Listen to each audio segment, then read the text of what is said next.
আসসালামু আলাইকুম। এইবারে বিশ্বকাপে ফ্রান্সকে আটকাবে কে? এক কথায় বলতে গেলে এই বিশ্বকাপে ফাইনাল খেলবে এই দলটা নিশ্চিত থাকুন। এমনকি চ্যাম্পিয়ন হয়ে শিরোপাও জিততে পারে। তার কারণটা হলো সেই যোগ্যতা এবং কি অবস্থা রয়েছে ফ্রান্স ফুটবল দলের। অন্যদিকে তো মেসির মাথায় উঠে বসে আছে এমবাপ্পে। মানে মেসির প্রত্যেকটা রেকর্ডকে ভেঙে এবং কি ছাড়িয়ে যাওয়ার চেষ্টা করছে এই ফুটবলার। দর্শক, আমি যদি এখন আপনাকে প্রশ্ন করি এই মুহূর্তে বিশ্বকাপে সবচেয়ে ভয়ঙ্কর দল কোনটি, অনেকেই হয়তো বলবেন আর্জেন্টিনা, ব্রাজিল কিংবা স্পেন, তাছাড়া অন্য কোনো দল। কিন্তু মাঠের পারফরমেন্স বলছে অন্য এক গল্প, যেখানে প্রতিটা প্রতিপক্ষকে হারিয়ে এক অন্যরকম ফ্রান্স অপ্রতিরোধ্য নিজেদেরকে তৈরি করে ফেলেছে। এই তো তারা এইবারের বিশ্বকাপে অলরেডি কোয়ার্টার ফাইনাল নিশ্চিত করে ফেলেছে। এখন যদি ফ্রান্স দলটাকে নিয়ে একটু কিছু বলতে যাই, সেটা হচ্ছে তারা কিন্তু এই বিশ্বকাপে গ্রুপ স্টেজে 3 ম্যাচের মধ্যে 3টাতে জয় পেয়ে 9 পয়েন্ট অর্জন করে তারা রাউন্ড অফ 32-তে উঠেছিল। যেখানে এই বিশ্বকাপে তারা গ্রুপ আইতে ছিল এবং গ্রুপ আইতে তাদের প্রতিপক্ষ ছিল নরওয়ে, ইরাক এবং সেনেগালের মতো দলগুলোর বিপক্ষে কিন্তু ফ্রান্স 3 ম্যাচে 3টায় জিতেছিল। এবং কি রাউন্ড অফ 32-তে যেখানে তাদের প্রতিপক্ষ হয়ে দাঁড়িয়েছিল সুইডেন, সেখানে তো সুইডেনকে একেবারে উড়িয়ে দিয়েছে, একদম 3-0 গোলের জয় পেয়েছে। এবং কি আজ সকালে রাউন্ড অফ 16 অর্থাৎ নকআউট পর্ব হারলেই বাদ এবং কি জিতলেই পরের রাউন্ডে বা কোয়ার্টার ফাইনালে সেই ম্যাচে প্যারাগুয়ের বিপক্ষে 1 গোলে জিতেছে ফ্রান্স, যেখানে একটা পেনাল্টিকের মাধ্যমে একটা গোল দিয়েছে এমবাপ্পে। অর্থাৎ বলতে গেলে ফ্রান্স দলটাকে এবারে আটকানো খুবই মুশকিল, কেননা ফ্রান্সে রয়েছে এমবাপ্পের মতো একজন প্লেয়ার যে কিনা বর্তমানে ফুটবলের জাদুকর মেসির সাথে টক্কর দিয়ে গোল করছে, সর্বোচ্চ গোলদাতা হওয়ার চেষ্টা করছে। এখন কথা হচ্ছে এই ফ্রান্সকে কি কোনো দলে আটকাতে পারবে না? হ্যাঁ, অবশ্যই আটকাতে পারবে। এটা একটা খেলা, যে কোনো দল যেখানে কামব্যাক করতে পারবে। আমি যদি উদাহরণ দেই যে রাউন্ড অফ 32-তে আর্জেন্টিনা বনাম ক্যাপ বার্দের ম্যাচটা, যেখানে প্রায় 98% ফেভারিট ছিল আর্জেন্টিনা, সেখানে কিন্তু আর্জেন্টিনাকে সেই ম্যাচটা 3-2 গোলের ব্যবধানে জিততে হয়েছে। কঠিন একটা লড়াই করা এবং সেই কাতার 22 বিশ্বকাপের স্মৃতি মনে করে দিয়েছিল সেই ম্যাচটা।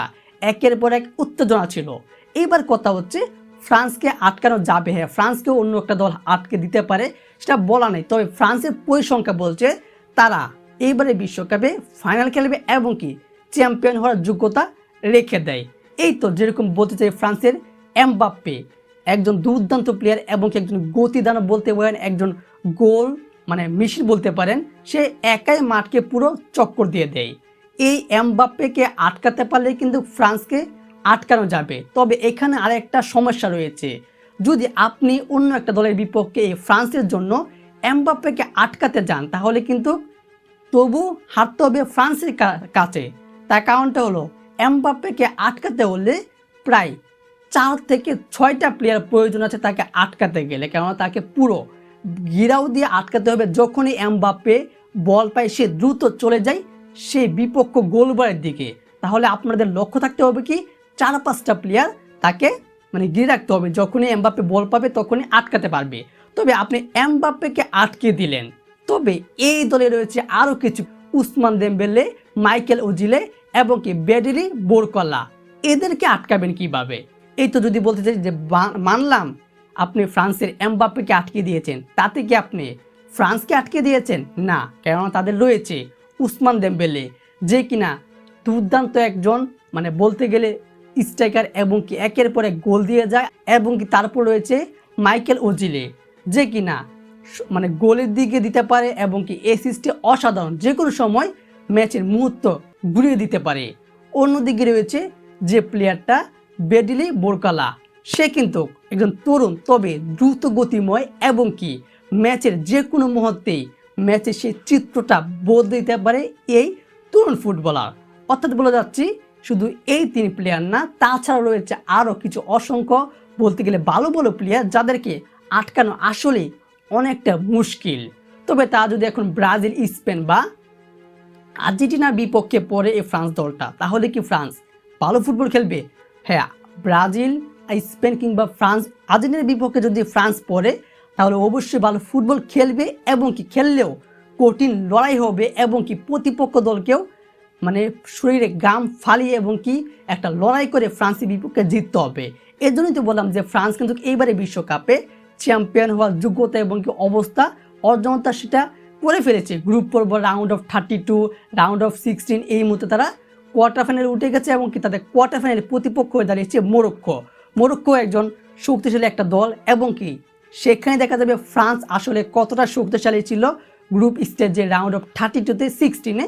এটাই দেখা যাবে ফ্রান্সের দলটাকে কি এই মরক্কো আটকে দিতে পারে। এবার আসা যাক এমবাপ্পের কথা, যে কিনা একাই মানে পুরো দলটাকে টেনে নিয়ে যায়। তার কারণটা হলো এমবাপ্পে এই মুহূর্তে এই বিশ্বকাপের সর্বোচ্চ গোলদাতা হচ্ছে, সর্বোচ্চ গোল দিয়েছে মেসি 7টা গোল। সেখানেও এমবাপ্পে বাগ বসিয়েছে, এমবাপ্পে প্রায় 7টা গোল দিয়ে ফেলেছে, সমান সমান মেসিও 7টা এমবাপ্পেও 7টা। এবং কি পুরো বিশ্বকাপ ইতিহাসে ফিফা ফুটবল বিশ্বকাপে সর্বোচ্চ গোলদাতার মালিক এখন মেসি, যে কিনা প্রায় 20টা গোল করেছে।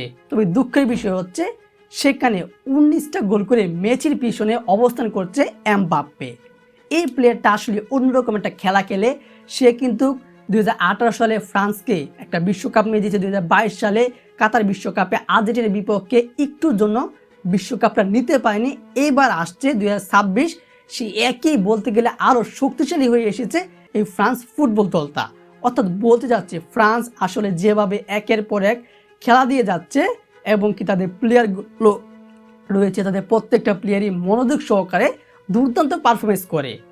এখন আপনারা বলবেন যে আপনি কি ফ্রান্স সাপোর্ট করেন? আমি আসলে ফ্রান্স ফুটবল সবাইকেই সাপোর্ট করি, যেহেতু ফুটবলের ভিডিও এবং কি সকল ভিডিও নিয়ে আলোচনা করি। তো এই বলতে চাই ফ্রান্স কিন্তু এইবারে বিশ্বকাপে খুব ভালো ফুটবল খেলছে এবং কি তারা বিশ্বকাপ জেতার যে যোগ্যতাটা কিংবা অবস্থা রাখে তার কারণটা হলো তারা কিন্তু সেই 2018 সালে চ্যাম্পিয়ন হয়েছে, 2022 সালে ফাইনাল খেলেছে এবং কি 2026 সালে এসে অলরেডি কোয়ার্টার ফাইনালে উঠে গিয়েছে এই দলটা। অর্থাৎ এই দলটা যে আগামীতে আরও অন্য কোনো অঘটন ঘটিয়ে বসবে তার কিন্তু গ্যারান্টি নেই। এই তো তারা যদি এইবারে বিশ্বকাপে আবারও আর্জেন্টিনাকে ফাইনাল ম্যাচে প্রতিপক্ষ পায় তাহলে কিন্তু আগের তুলনায় আরও শক্তিশালী প্রায় 5 গুণ হয়ে ফিরেছে এই ফ্রান্স দলটা। তাহলে বুঝুন যে ফ্রান্স কতটুকু এগিয়ে যাচ্ছে।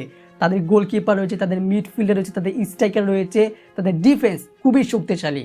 আশা করছি এইবারে বিশ্বকাপে ফ্রান্স আরও ভালো ফুটবল খেলবে। তবে আগামী 10 জুলাই দেখা যাবে ফ্রান্স কতটুকু খেলেছে মরক্কোর বিপক্ষে, কারণ মরক্কো একটা শক্তিশালী দল। তারা গ্রুপ পর্ব থেকে প্রতিটা রাউন্ডেই দুর্দান্ত খেলে আসছে। অর্থাৎ আমরা দেখতে পারবো আগামী 10 জুলাই একটা হাড্ডাহাড্ডি লড়াই, কে কাকে ছাড় দিয়ে বসবে না। দর্শক, এই ছিল আজকের ভিডিওতে আলোচনা।